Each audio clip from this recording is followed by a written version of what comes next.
comes to mask wearing, there are a lot of conflicting opinions on social media. That's why the Verify team is here to get you the facts from the vetted experts.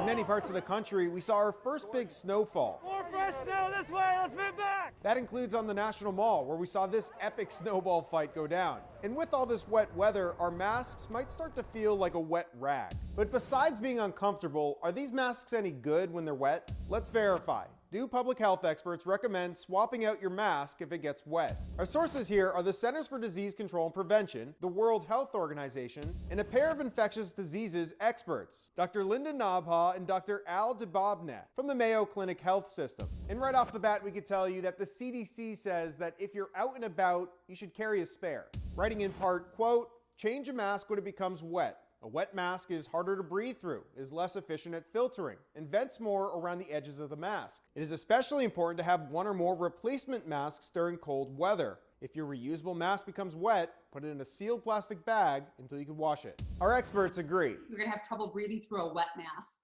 Number two, it can be a harbor, it can harbor bacteria and fungus. And number three, it may not work as well if it's wet. If you have a paper bag that you use for groceries, if you get that bag wet, it's not going to hold as many groceries. It's going to rip, fall apart, and that's what we're trying to prevent. The WHO offered the same advice via these graphics, telling you not to use a wet or damp mask. Go get a dry one instead. So we can verify that yes, public health officials recommend that you swap out a wet mask for a dry one. With your Verify, this is Evan Koslaw.